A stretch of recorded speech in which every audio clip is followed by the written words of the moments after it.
साथ स्टूडियो में है डॉक्टर जोगिंदर टाइगर। डॉक्टर साहब आज हमें रीढ़ की हड्डी के बारे में बताएंगे। साहब आपका बहुत बहुत स्वागत है। Thank you ji. डॉक्टर साहब रीढ़ की हड्डी क्या होती है? रीढ़ की हड्डी को इंग्लिश में स्पाइन भी कहते हैं जी। मगर जो रीढ़ की हड्डी है हमारे शरीर की बैकबोन जिसे कहते हैं, मेन फंक्शन ही रीढ़ की हड्डी है। बेसिकली इसमें आम भाषा में हम इसको पीठ की हड्डी भी बोल देते हैं, मगर वर्चुअली ये शरीर का फ्रंट पार्ट है और कुदरत ने इसको, क्योंकि ये बहुत सेंसिटिव होने की वजह से इसको पीछे संभाला हुआ है, क्योंकि जितना भी हमारा सिस्टम है वो पीछे से आगे आता है, आगे से पीछे नहीं आता। जितना सर्कुलेटरी सिस्टम है, जितना मैसेज का सिस्टम है, वो ब्रेन से रीढ़ की हड्डी के थ्रू आगे आता है। ठीक है नहीं, इसलिए ये बॉडी का मेन फंक्शन रीढ़ की हड्डी से ही चलता है।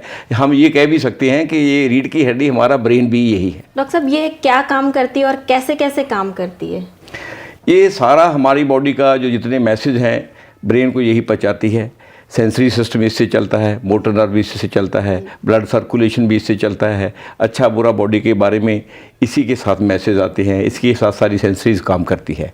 दरअसल रीढ़ की हड्डी हमारी आम भाषा में तो इसको कहते हैं कि 24 मनकों की बनी होती है, वैसे इसके 33 मन के होते हैं। ठीक है, ये 5 भागों में सिंपल तौर पे हम कह सकते हैं, साधारण तौर पे बांटी होती है। एक सबसे पहले इसके ऊपर वाले भाग को सर्वाइकल कहते हैं, उसके 7 बटेबरे होते हैं। ठीक है, तो 7 बटेबरे के बाद फिर 12 बटेबरे होते हैं थ्रासिस के।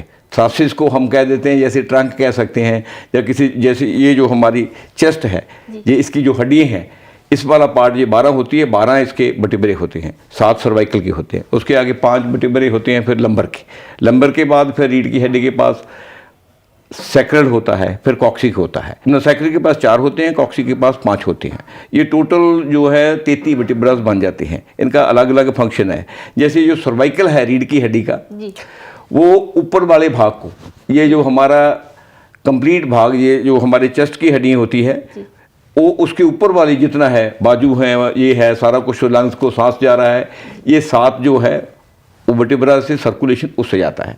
जो अंदर वाला भाग है चेस्ट वाला, वो 12 से जाता है। उसके बाद जो 5 का भाग है वो नीचे की तरफ जाता है जितना भी है, तो वो उस ऐसे इसको फंक्शन होता है। डॉक्टर साहब जैसे सर्वाइकल पेन होता है तो उसके लिए क्या करना चाहिए? सर्वाइकल पेन से पहले हमें थोड़ा रीढ़ की हड्डी को और समझ लेना चाहिए। देखिए, रीढ़ की हड्डी में जो मनके होते हैं, जिनको हम बटेब्रा बोलते हैं, जो बटेब्रे का मतलब एक, बटेब्री बहुत ज़्यादा, हर बटेब्रा को एक, जिसे हम डिस्क बोलते हैं या उसको कुशन बोलते हैं, वो कुशन की वजह से एक बटेब्रा दूसरे बटेब्रे के ऊपर, हर एक बटेब्रे ऊपर एक कुशन होता है।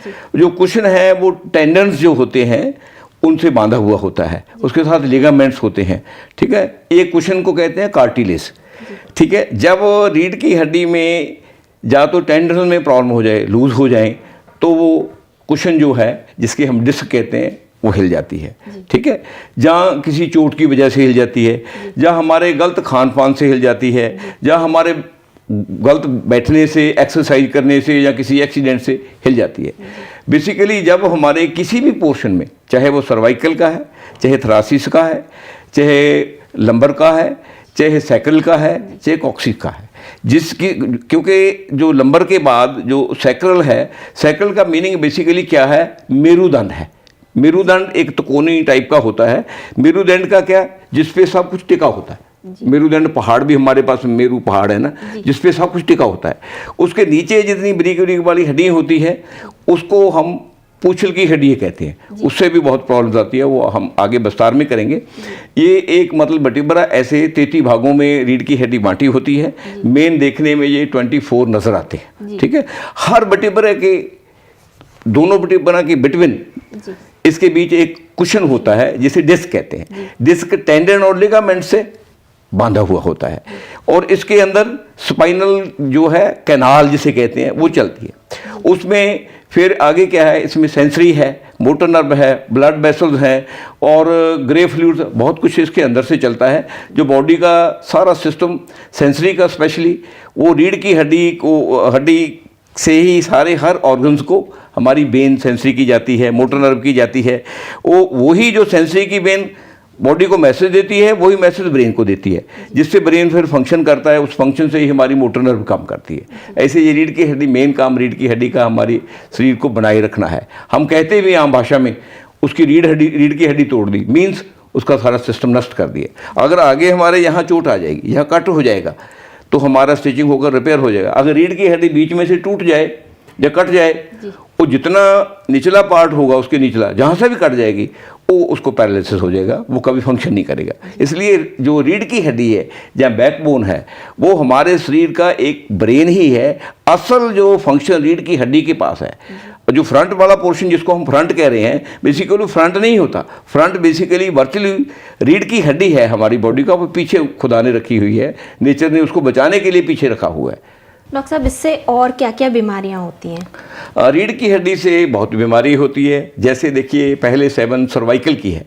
सर्वाइकल का काम क्या है? सर्वाइकल में ये एटलस है, ठीक है। सर्वाइकल से जो मेन वेन्स एटलस में जाकर हमारे ब्रेन में चली जाती है, ठीक है। बाकी दूसरी जो ब्रेन है नीचे से आकर एटलस के थ्रू फिर आगे जाती है। मगर जो ऊपर वाली 7 हड्डी हैं, उनमें से मेन क्या है? हमारे लंग्स का फंक्शन है। लंग्स को अगर सांस की प्रॉब्लम कोई आती है, हार्ट में कोई सर्कुलेटरी प्रॉब्लम आती है, वो सर्वाइकल की वजह से हो जाती है, ठीक है। अगर हमारे हाथ सुन्न हो जाते हैं और बाजू हमारी काम नहीं करती, ये भी क्योंकि ये हड्डी यहाँ से जाती है, ठीक है, ये प्रॉब्लम आती है। उसके बाद जब इसमें कोई डिस्क हिल जाए, जहाँ कोई वेन दब जाए, इसमें लगातार पेन रहता है। और सर्वाइकल की सबसे बड़ी समस्या हमारे पेट की वजह से होती है। ना चोट की वजह से होती है, ना पोस्चर की वजह से होती है, ना गलत काम करने से होती है, ना एक्सरसाइज। इनमें से सर्वाइकल की प्रॉब्लम होने का 15-20% चांसेस होते हैं। 20% हमारे स्टोमक की वजह से सर्वाइकल की प्रॉब्लम आती है। जब हमारे स्टोमक में हम ऐसा फूड खाते हैं, ठीक है, बेसिकली हमें स्टोमक को रीढ़ की हड्डी और बॉडी के साथ सबसे पहले स्टोमक समझना चाहिए। देखिए, पेट है हमारा, जिसको गट कहते हैं, उसमें जो कुछ पाएंगे वो बन जाएगा। हमें बीमारी कब आएगी? या तो सडन हमारा एटमॉस्फेयर क्लाइमेट चेंज हो जाए, हमारी बॉडी की रेजिस्टेंस उसके प्रति कम हो जाए, ठीक है, तब इम्यूनिटी कम हो जाए, तब बीमारी आएगी। जहाँ हमारा खान पान ऐसा हो जो बॉडी के अनुकूल ना हो, बॉडी उसको ठीक हजम ना कर पाए। जब बॉडी ठीक हजम नहीं कर पाती, हमें या तो कॉन्स्टिपेशन होती है, या हमें एसिडिटी होती है, या गैस होती है। और इनकी वजह से हमारी बॉडी में जो ब्लड में प्लाज्मा होता है, ब्लड में प्लाज्मा होता है, ब्लड में 3 चीज़ें मेन होती है, वैसे तो 4 होती है। रेड सेल हैं, प्लाज्मा है, वाइट सेल हैं, प्लेटलेट्स हैं, ठीक है। जब बॉडी में जो प्लाज्मा है, प्लाज्मा हमारी बॉडी में गट से बनता है, ठीक है। वो उसके लिए इंडोक्राइन सिस्टम हमारा जिम्मेवार है। इंडोक्राइन पिट्यूटरी ग्लैंड्स है, थायराइड ग्लैंड्स है, उसके बाद एड्रिनल ग्लैंड्स है, फिर उसके बाद पैनक्रियाज है, टेस्टिस हैं, मतलब ओवरीज हैं, जितने भी ग्लैंड्स हैं, इनसे जो जहाँ जिस जोन में या जिस पार्ट में बॉडी को का जहाँ फंक्शन है, वो हार्मोन्स वो रिलीज करता है। वो सारे हार्मोन्स प्लाज्मा के साथ होते हैं। एनर्जी सारी बॉडी प्लाज्मा के पास है। जब हम खान पान गलत करते हैं, हमारे खान पान से प्लाज्मा जो है एनर्जी देता है। वही बॉडी की एक तरह की जो आगे इम्यूनिटी भी है, चाहे वाइट सेल के पास है, चाहे रेड सेल के पास है। हालांकि रेड सेल भी उस खान पान से डिस्टर्ब होता है, क्योंकि जब गैस बन जाती है या एसिडिटी बन जाती है, तो बॉडी में सही रूप में रेड सेलों के पास ऑक्सीजन होती है, वो ऑक्सीजन का मकदार भी पोल्यूटेड हो जाता है बॉडी में, ठीक है। क्योंकि ऑक्सीजन की जो मेन फंक्शन है, जहाँ ऑक्सीजन जाएगी वहीं सही ब्लड जाएगा। जहाँ कंप्लीट ब्लड और ऑक्सीजन जाएगी वहाँ बीमारी नहीं होगी। जब हम खान पान गलत करते हैं, हमारा प्लाज्मा डिस्टर्ब होता है, वाइट सेल डिस्टर्ब होते हैं, रेड सेल डिस्टर्ब होते हैं, प्लेटलेट्स भी डिस्टर्ब इसी वजह से होते हैं। और उससे हमारी बॉडी की इम्यूनिटी कम हो जाती है। जब इम्यूनिटी कम होती है तो हमारी रेजिस्टेंस कम होती है। जब रेजिस्टेंस कम होगी तो हमारी बोन्स में हर जगह प्रॉब्लम आएगी। क्योंकि रीढ़ की हड्डी के जो मनके हैं, मनकों में जॉइंट हैं, वो जॉइंट में प्रॉब्लम का कारण हमारा ज़्यादा खान पान है और बीमारियाँ कम है। डॉक्टर साहब के कहने का मतलब ये है कि आप अपने खान पान पर ज़रूर ध्यान दें। खान पान गलत होने से आपको दर्द हो सकता है, प्रॉब्लम हो सकती है। डॉक्टर साहब, रीढ़ की हड्डी में और कौन कौन सी बीमारी होती है सर्वाइकल के अलावा? सर्वाइकल, उसके आगे सर्वाइकल में देखिए, जैसे हमारे को लंग्स की बीमारी आ सकती है, हार्ट बीट की बीमारी आ सकती है, सिर दर्द की बीमारी आ सकती है, जिसको सर्वाइकल स्पॉन्डिलाइटिस कहते हैं, ठीक है। और कई बीमारियाँ अपने जो आर्म्स है, बाजू हैं, इनके फंक्शन में प्रॉब्लम आ सकती है, इनके नमनेस आ सकती है, हाथों में नमनेस आ सकती है, ये इसके सर्वाइकल पर। उसके आगे थ्रासिस में जितनी ये अपने छाती में जी, जिसको हम पिंजर बोलते हैं या ट्रंक बोलते हैं, ये ढका रहता है, जिसमें सेंसिटिव ऑर्गन है, ये 12 जो हमारे वर्टिब्रास है, 12 से ही सर्कुलेटरी सिस्टम को ये कंट्रोल करती है, उसके मैसेज को कंट्रोल करती है, उसकी मोटर नर्व से उसका फंक्शन चलाती है। जब जहाँ जिस वर्टिब्रे में प्रॉब्लम आ जाए, वर्टिब्रे में गैस सर्कुलेट हो जाए, एसिडिटी बढ़ जाए, जहाँ उसकी डिस्क हिल जाए, जहाँ उसकी को जो ऊपर से ब्रेन को सर्कुलेटरी सिस्टम की ब्लड की नर्व है, मोटर नर्व है या सेंसरी है, किसी में प्रेशर आ जाए, उसकी वजह से हमारे फंक्शन अब नॉर्मल हो जाते हैं। ठीक है, उसमें गट में प्रॉब्लम आ जाती है, हमारे हाजमे में प्रॉब्लम आ जाती है, और दूसरी तरफ हमारे जो हार्मोन्स रिलीज होते हैं प्रॉपर यूटिलाइज नहीं होते। ठीक है, उसके आगे फिर लंबर है। लंबर में जब प्रॉब्लम आती है, हमारे लंबर की 5 जो है वर्टिब्रा नजर आती है। ठीक है, उसके बाद सैक्रल और कॉक्सिक है। लंबर में जितनी प्रॉब्लम आती है पांचों में, वो उनका सभी का संबंध ज़्यादा नीचे लेग्स के साथ होता है, बुटॉक के साथ होता है, और गाइनी के साथ होता है। मेल में उनका टेस्टिस, ओवरीज, लेडी के साथ, मेन में टेस्टिस के साथ और मेल ऑर्गन के साथ होता है सारा, और किडनी के साथ होता है।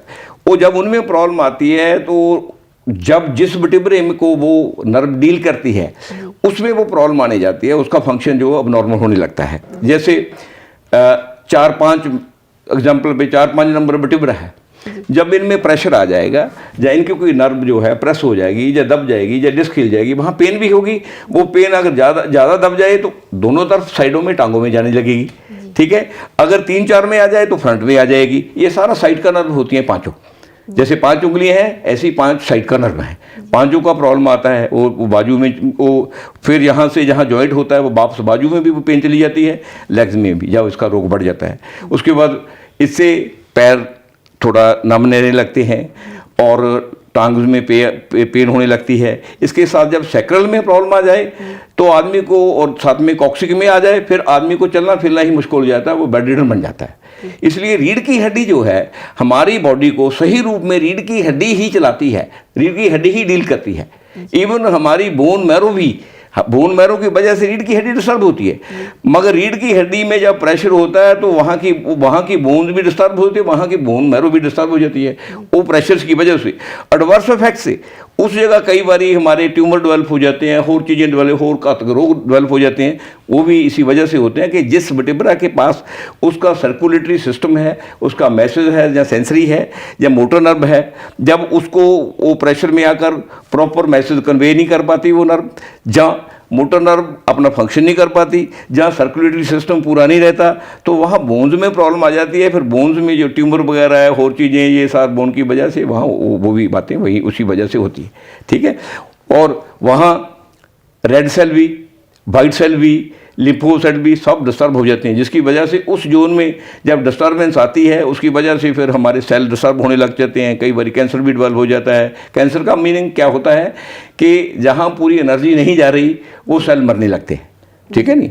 स्पाइन पेन होता है, तो उस पेन को हम कैसे कम कर सकते हैं, या उससे हम कैसे बच सकते हैं? हाँ, ये बहुत अच्छी बात है। देखिए, स्पाइन पेन के लिए सबसे बड़ी, नॉट ओनली स्पाइन पेन, जो हमारी जोड़ों का दर्द है, चाहे घुटनों का है, चाहे हमारी कूनियों का दर्द है, चाहे शोल्डर का दर्द है, अगर हम उनको बचाना है, सबसे पहले हमें खान पान ठीक करना होगा, क्योंकि सब कुछ हमारा खान पान और सोच के साथ चलता है।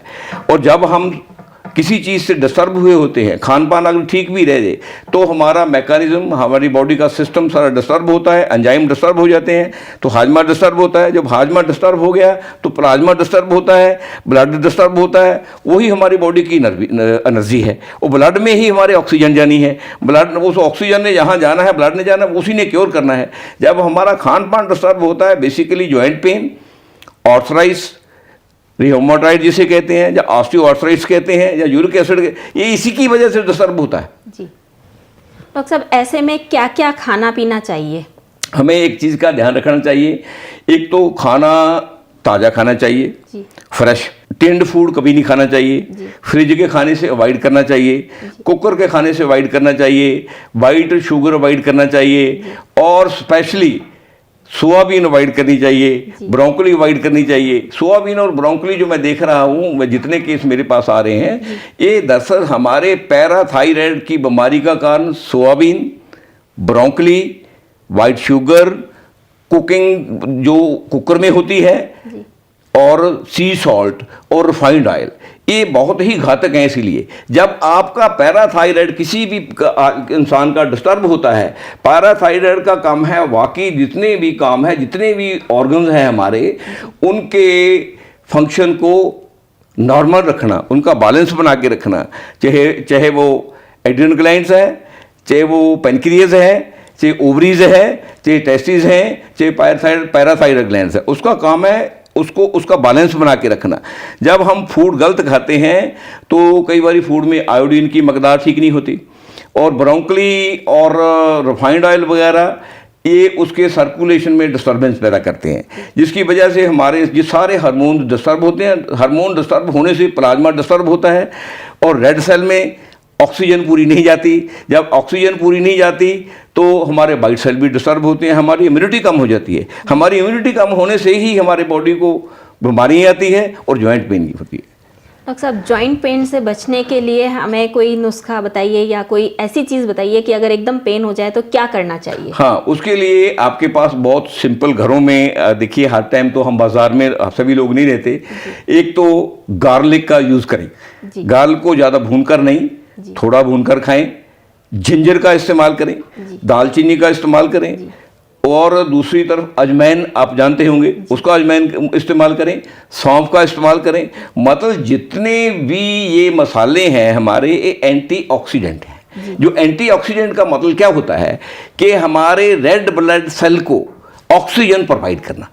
जब रेड ब्लड सेल को ऑक्सीजन प्रोवाइड हो जाएगी, उसको एनर्जी पूरी मिलेगी, एनर्जी पूरी से प्लाज्मा भी डिस्टर्ब नहीं होगा, हमारा पेट में गैस नहीं बनेगी, ठीक है, और हमारे वाइट सेल भी तकड़े रहेंगे।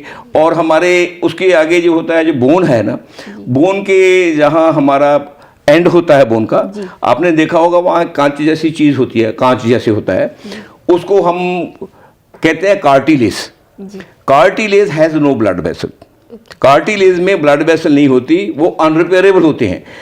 वो कार्टिलेज हमेशा ही जिस इंसान का स्टोमिक अपसेट रहता है, गैस बनती है, चाहे कॉन्स्टिपेशन रहती है, चाहे उसको तेजाब बनता है, कार्टिलेज उसकी वजह से डिस्टर्ब होते हैं। और तो 10-20% चांस है कार्टिलेज किसी वजह के डिस्टर्ब हो। इसलिए खान पान का तो बहुत ही ध्यान रखना चाहिए। स्पेशली पेट में हाजमा ठीक रहना चाहिए, पेट में कब्जी नहीं रहनी चाहिए, और फ्रेश फूड, सब्जियाँ, सीजन की सब्जियाँ और सही खान पान से वो कभी प्रॉब्लम नहीं आती। खाना खाकर कभी तुरंत पानी नहीं पीना चाहिए, थोड़ी सैर करनी चाहिए, एक्सरसाइज करनी चाहिए, मीठा कम से कम खाना चाहिए, और फ्राइड चीज़ें नहीं खानी चाहिए। अगर घी खाना है तो उसको फ्राई करके नहीं, सीधा खाएं। तेल खाना है उसको कम से कम फ्राई करें, ठीक है। जिंजर खाना है कम से कम फ्राई करें, और गार्लिक खाना है कम से कम फ्राई करें। सब्जियां जो खानी है उनको कभी कुकर में ना बनाएं। कुकर में जब हम प्रेशर देते हैं, सब्जियां कुक नहीं होती, दालें कुक नहीं होती, वो क्या करती है, फटती है, मरती है। अगर हम उसको ओपन कढ़ाई में स्लो से सेक पे बनाते हैं, उसको धीमे आंच पे बनाते हैं, तो वो सब्जियों में पूरा फ्लेवर रहता है, उनके मिनरल्स रहते हैं, उनके विटामिन जीते रहते हैं, उनमें सारा चीज़ जीता रहता है। वो सब्जी बॉडी के लिए एनर्जेटिक बनती है। जब हम कुकर में बनाते हैं तो हमें पेट तो भर जाता है हमारा, वही कुकर का फूड ही हमें गैस बनाता है, वही एसिडिटी बनाता है, वही हमें कॉन्स्टिपेशन करता है। इसलिए हमें ठीक ढंग का खाना, सीजन का खाना, फ्रेश खाना, और टिंड फूड से बचना, फ्रिज के खाने से बचना, कुकर से बचना, और कम से कम नॉन वेज खाना, और स्पेशली आइसक्रीम वगैरह, चॉकलेट वगैरह, इनसे बचना, और स्वीट से बचना, ये उसके लिए बहुत ज़रूरी है। डॉक्टर साहब, अभी तो आपने हमें रीढ़ की हड्डी के बारे में इतना कुछ बताया, अब हमें थोड़ा सा जोड़ों के दर्द के बारे में भी बताएं। हाँ, आपने ठीक कहा। दरअसल जोड़ों को दर्द जो होता है वो भी रीढ़ की हड्डी की तरह ही होता है, उसमें थोड़ा सा फ़र्क है। रीढ़ की हड्डी में वर्टेब्रा होते हैं, जोड़ों में बोन्स जहाँ मिलती है। बेसिकली इसमें 3-4 बीमारियां मेजर आजकल आ रही है। एक तो जोड़ों का दर्द वो है जिसे हम आर्थराइट्स कहते हैं, एक ऑस्टियो आर्थराइट्स कहते हैं जिसे, एक रोमाटाइड है। ठीक है, जो आर्थराइट्स है जिसको जोड़ों की पेन कहते हैं, उसकी मेन वजह आजकल हमारे खान पान की वजह से होती है। जैसे यूरिक एसिड का बढ़ जाना, उसमें थोड़ा जोड़ों में स्वेलिंग आ जाती है, पेन होती रहती है। ठीक है, अनइजीनेस होती है, स्पेशली हमारे अंगूठे में पेन होने लग जाती है। उसके बाद ये है ऑस्टियोआर्थराइट्स। ऑस्टियो बेसिकली जब हम पढ़ते हैं इसको यूनानी भाषा में, ऑस्टियो का मतलब बोन होता है। ठीक है, और ऑस्टियोआर्थराइट्स बोन में पेन जो आगे हो रही है वो क्यों हो रही है। ठीक है, उसका मतलब यही होता है कि बोन के जो आगे है, या तो उसका कुशन जो है, या कार्टिलेज है, या लिगामेंट्स है, उन तीनों में से कोई ट्रबल आ गई, जहाँ उसमें हमारे जो एक ऑयलिंग होती है जिसे हम कहते हैं, ग्रीस कहते हैं साधारण भाषा में, वो ड्राई होगी। ठीक है, जहाँ हमें कोई चोट आ गई, जहाँ जर्क आ गई, इसका रीज़न एक ये हो सकता है, जहाँ खान पान हो सके। उसके आगे रियोमाटॉइड आर्थराइट्स है। रियोमाटॉइड आर्थराइट्स दरअसल एक बहुत खतरनाक घातक इन्फेक्शन है जो बोन मैरो से होकर बाहर आती है। उसमें क्या होता है, बोन मैरो से हड्डियों को एक हमारा एंड में एक सर्कुलेशन हड्डी में जा रहा होता है। उसमें क्या होता है कि वहाँ हमारे कभी तो वाइट सेल डिस्टर्ब होते हैं, उसमें वाइट सेल फॉल्स बनने लग जाते हैं। जैसे उसमें फॉल्स सेल वाइट सेल बनने से कभी हमें लुकीमिया होता है, जहाँ आर्थराइट्स जिनसे हम कहते हैं रियोमाटॉइड होता है। उसमें वो इन्फेक्शन की वजह से फिर हमारी बोन जो है वो पतली होने लग जाती है, बिंगी होने लग जाती है, कई बार बोन टूटने भी लग जाती है। ये बहुत घातक किस्म का ये बीमारी है। जो यूरिक एसिड है, इसके लिए हमें बहुत आसान इलाज हैं इसके। एक तो हमें सुबह उठकर कोसी पानी अगर हम 1.5 लीटर आराम से पीते हैं, आहिस्ता आहिस्ता बैठकर पीते हैं, बिना कुरले के पीते हैं, मोस्टली 1 महीना कंटिन्यूसली ये पीने से यूरिक एसिड अपने आप ही ठीक हो जाता है। क्योंकि किडनी जो है ब्लड को साफ करती रहती है, क्योंकि ब्लड में जितना भी फालतू फ्लूइड है उसका फंक्शन किडनी के पास होता है, उसने ही इसको प्योर करना होता है। और जब हम पानी पूरा पीते हैं तो किडनी इसको साफ करती रहती है, यूरिक एसिड हमारा बाहर निकल जाता है। उसके आगे जो हमारा ऑस्टियोआर्थराइट्स हैगा, उसके लिए हमें उसमें सर्कुलेशन की प्रॉब्लम थोड़ी बॉडी में आ जाती है। उसके लिए हमें थोड़ा सर्कुलेशन, गैस का, कॉन्स्टिपेशन का, इन चीज़ों का बचाव रखना चाहिए, खाने का बचाव रखना चाहिए, शराब नहीं पीनी चाहिए। शराब से जोड़ों के दर्द ज़्यादा शराब से होते हैं, वो चाहे यूरिक एसिड हो, यूरिक एसिड तो स्पेशली शराब से होता है। ऑस्टियोआर्थराइट्स का भी कारण एक शराब है, ड्रिंक है, जिससे बहुत होता है। तो इसके लिए हमें वो जिंजर है, गार्लिक है, जैसे वो बैकबोन है, ये मिलते जुलते ही दर्द हैं। उसके आगे है हमारा रियोमाटॉइड आर्थराइट्स। रियोमाटॉइड आर्थराइट्स का बेसिकली ये मिस्ट्री बनकर रह गया है ये बीमारी। इसका प्रॉपर डायग्नोज आज तक किसी से नहीं हुआ। हमारे पास, मैं 20-25 साल से काम कर रहा हूँ, बहुत पेशेंट्स आते हैं, उनमें से 70-80% पेशेंट ठीक हो जाते हैं, और 10-15% पेशेंट इसके बावजूद भी मैं इतनी एफर्ट्स करता हूँ पेंडिंग रह जाते हैं, क्योंकि उसका कुछ हिडन उसके रीज़न हैं जो समझ नहीं आते कुछ केसों में। क्योंकि जो रियोमाटॉइड आर्थराइट्स है उसके बारे में मैं महसूस करता हूँ ये बहुत ही एक हिडन बीमारी है, और कई इसके रोग के कारण हैं। सब स्पेशली ये रोग स्पेशली बोन मैरो से ही होता है। ये मैं ये गिनता हूँ अपने ढंग से, जितना मैं डायग्नोज कर रहा हूँ, मैं पढ़ता भी रहता हूँ, देखता भी रहता हूँ, एलोपैथी, होम्योपैथी, सारी मैं सिस्टम को देखता रहता हूँ। मगर मेरे विचार में ये रियोमाटॉइड आर्थराइट्स है, ये ब्लड कैंसर की फैमिली है। ठीक है, ये क्योर भी हो जाता है, मगर इसके लिए एक चीज़ का हमेशा ध्यान रखो, कभी भी रियोमाटॉइड आर्थराइट्स में कभी लेट खाना नहीं खाना, खाना खाकर कभी भी लेटना नहीं है, इससे ये बहुत ही ज़्यादा बढ़ता है। अगर आप खाना खाकर लेटेंगे, अगर रियोमाटॉइड आर्थराइट्स में आप 10 कदम चल सकते हैं, दूसरे दिन 5 कदम ही चल पाएंगे। ठीक है, इसमें वाइट शुगर स्ट्रिक्टली मनाही है और इसमें खट्टा भी मनाही है, और इसमें स्पेशली दही की भी मनाही है। इसमें हम दूध भी पी सकते हैं, देसी घी, तीनों आर्थराइट्स में हमें लेना चाहिए, बैकबोन में भी, जॉइंट पेन में भी। देसी घी तीनों के लिए एक मेडिसिन है। शहद भी लेना चाहिए हमें, गार्लिक भी लेना चाहिए, जिंजर भी लेना चाहिए। और स्पेशली कभी भी जोड़ों का दर्द हो, चाहे यूरिक एसिड है, चाहे ऑस्टियोआर्थराइटिस है, चाहे रियोमाटॉइड है, पुनर्नेवा, एक गोखरू, गोरखमुंडी, ब्रह्मडुडी, दालचीनी, अर्जुनिया, सलेरी और बलाप चांग, जी। ये 8 चीज़ों का काढ़ा बनाकर मॉर्निंग में अगर आप पीते रहते हैं तीनों चारों बीमारियों में, इसमें 90% से तक केस क्योर हो जाते हैं। और 10% के लिए फिर हम लोग बैठे हैं, डॉक्टर बैठे हैं, उनके पास जा सकते हैं लोग। वैसे ये घरों में ठीक हो सकते हैं अगर लोग थोड़ा एफर्ट्स करें। हम लोगों ने एफर्ट्स करना छोड़ दिया है, इसलिए बीमारियों ने हमारे शरीर में भी और घरों में भी घर कर लिया। डॉक्टर साहब, जिनको स्पाइन की प्रॉब्लम होती है तो उनको सोते वक्त, रात में सोते हैं तो उनको पेन बहुत ज़्यादा होता है, तो उनका पोस्चर किस टाइप का होना चाहिए? उनको किन बातों का ध्यान रखना चाहिए सोते वक्त? हाँ, आपने ठीक कहा। देखिए, अगर तो सर्वाइकल की प्रॉब्लम है जी। तो हमें उसके अंदाज में ही, उसी स्टाइल में ही पिल्लो जो है, ये जो हमारा बैक का, ये बॉडी का ये है ना, सिर का पोर्शन है, और दूसरी तरफ हमारे शोल्डर हैं, इनके बिटवीन जितना गाइब है उसमें एक तकिया उतना लेना चाहिए ताकि बॉडी बैलेंस में रहे। ठीक है। अगर थ्राइसिस में है तो हमें सीधा कोशिश करना चाहिए कि बेड में हम सीधा लेट सकें।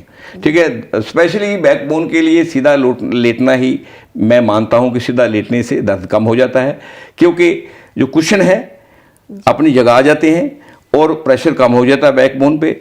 और जितनी वो स्पाइनल कॉर्ड की, वो जितनी हमारी स्पाइनल कनाल है, उसमें जो नर्वस सिस्टम चल रहा है, सेंसरी का है, मोटर नर्व का है, या ग्रेव का है, या ब्लड वेसल्स हैं, वो भी सीधी हो जाती है, उससे सप्लाई ठीक हो जाती है, तो उससे पेन कम हो जाती है।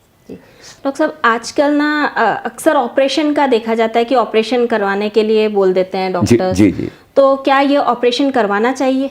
देखिए, ऐसे होता है, अगर हमारा कुशन बहुत ही डिस्टर्ब हो गया है, डिस्टर्ब होकर बैकबोन में जो वो कैनाल जिसमें से हमारा नर्वस सिस्टम जा रहा है, अगर वो खिसके एक तरफ हो गई, कैनाल में बेंड पै गया, वो दब गई है, अगर दबी ही वो उसको हम नर्वस सिस्टम को सीधा नहीं कोई मेडिसिन से कर सकते, तो ऑपरेशन की ज़रूरत होती है। मगर ऑपरेशन बहुत ही कम जो है केसों में चाहिए हमें। आजकल डॉक्टरों ने हार्ट की तरह और गोडों की तरह एक फैशन ही बना लिया है कि लोगों को एक्सरे बनाओ, एमआरआई कराओ और जाओ और इसका ऑपरेशन करो। अगर डॉक्टर ठीक ढंग से सोचें तो ऑपरेशन की कम ज़रूरत पड़ती है। जिन केसों में ऑपरेशन की ज़रूरत होती है उन केसों में ऑपरेशन हो भी जाना चाहिए, उससे स्पाइन ठीक भी हो जाती है। जी डॉक्टर साहब, आजकल देखा जाता है ऑफिसेज के अंदर 8 to 10 आवर्स सबको काम करना पड़ता है, तो उनका पोस्चर कैसा होना चाहिए? देखिए, पोस्चर के साथ सबसे पहले ये है कि हमें कंटिन्यूसली कभी भी चेयर पे नहीं बैठना चाहिए। हमें हर 1-2 घंटे के बाद उठना चाहिए, थोड़ा बहुत हल्की फुल्की एक्सरसाइज करना चाहिए। मैं तो करता हूँ। मैं जब बैठा रहता हूँ, मैं अपने कमरे में जाकर 2-3 डंड लगा देता हूँ, 2-3 डंड बैठ मार लेता हूँ, कभी बाजू को ऐसे कर लेता हूँ, थोड़ा इसको ऐसे कर, थोड़ा मैं सर्कुलेशन जो है बॉडी में हमेशा कंटिन्यू करना चाहिए, क्योंकि हम जिस पोस्चर में बैठे रहते हैं उसी पोस्चर में हमारे मसल्स बेंड हो जाते हैं। वो बेंड होने की वजह से सर्कुलेशन की प्रॉब्लम आ जाती है, हमें बीमारी शुरू हो जाती है। इसलिए हमें पहली बात तो ये है कि किसी भी दफ्तर में बैठे हैं 3-4 मिनट के लिए 2 घंटे के बाद जरूर एक बार खड़े होकर थोड़ा बहुत बॉडी को हमें इधर उधर हिला लेना चाहिए, उसके बाद बैठना चाहिए। एक सबसे बड़ी बात है। दूसरा, हमें जैसे कंटिन्यूसली कोई कंप्यूटर पे बैठा है, कोई लैपटॉप पे बैठा है, उनको थोड़ा बहुत लैपटॉप पे बैठे बैठे ये छोटी मोटी ऐसे एक्सरसाइज कर लेनी चाहिए 2-3-4 बार, और अपने आप को हिला देना चाहिए। और थोड़ा बहुत कभी कभाई गर्म पानी पी लेना चाहिए। इससे गर्म पानी पीने से हमारा बॉडी सर्कुलेशन ठीक रहता है और मसल्स जो हैं उनमें ईजीनेस रहती है, वो फिर टेंशन नहीं होते, उससे पेन नहीं होती, बीमारी नहीं आती। डॉक्टर साहब, आजकल फिजियोथेरेपी का भी चलन बहुत ज़्यादा है, तो क्या फिजियोथेरेपी करवानी चाहिए? जहाँ जिन केसों में ज़रूरत है उनमें करानी चाहिए, मगर अब फिजियोथेरेपी का मैं जो कह रहा हूँ आजकल कमर्शियल काम हो गया जी। और एक बार मेरे को चोट आ गई, एक मेरा दोस्त फिजियोथेरेपिस्ट को मेरे पास लेकर आया, उसको पता नहीं था, उसको क्योंकि मैं मेरे खेत से आया था, उसको लगा ये किसान सा है, मिट्टी मुट्टी मेरे को लगी हुई थी। जब मेरे पास बैठकर उसने मेरी स्पाइन को छेड़ना चाहा, मैं जब उसने मेरे को टच किया, मैं समझ गया कि इसके पास मशीनें हैं, बाकी इसको पता कुछ नहीं। मैं उसको कहा, भाई कितने पैसे है? कहता साहब 1000 रुपये है। मैं उसको 1000 रुपये देकर प्रणाम करा। मेरे दोस्त ने पूछा भी इसको 1000 आपने क्यों दे दिया? वहाँ कम से कम मेरी जान तो बच गई इससे। जी। तो ऐसे फिजियोथेरेपिस्टों से बचना चाहिए। ये दिखाने में है, सोने एसी लगे हैं, सोने बनाए हुए कमरे हैं और काफ़ी मशीनें सजी हुई है, और मशीन दरअसल सोच नहीं सकती, सोचता तो आदमी है। अगर इंसान के पास इंसान की सोच है तो फिजियोथेरेपिस्ट कभी मारा काम नहीं करेगा, डॉक्टर भी मारा काम नहीं करेगा। मगर दुख की बात यह है कि हमने सोच को मारकर कंप्यूटर को आगे रखा हुआ है, मशीनों को आगे रखा हुआ है, तो फिर मशीन जैसा आदमी के साथ काम करती है बस। जिनको स्पाइन की प्रॉब्लम होती है उनको आप कोई खास सलाह देना चाहेंगे? मैं उनको यही सलाह देता हूँ कि सुबह उठो, एक रात को खाना जल्दी खाओ और अपना पेट साफ रखो और खाना सीजन के फ्रूट सब्जियां वगैरह खाओ और एक्सरसाइज ज़रूर करो, काम ज़रूर करो, ठीक सोचो, ओवर एम्बिशियस ना बनो। बस ये काफ़ी है आदमी के लिए। अगर आदमी ऐसा रहता है, कल्ला स्पाइन का नहीं, सिंपल सोच रखता है, तो उसको दूसरी भी बीमारी जल्दी नहीं आती। 1-2% होते हैं बीमारी आने के चांस, बाकी तो फालतू किस्म की स्टोरी हैं, जितनी मर्जी बना लो उनका फ़ायदा नहीं होता। डॉक्टर साहब ने हमें बहुत ही महत्वपूर्ण जानकारी दी है रीढ़ की हड्डी के बारे में। हमें पेन हो जाए तो हमें क्या करना चाहिए और क्या नहीं करना चाहिए ये भी बताया। अगले एपिसोड में आपसे फिर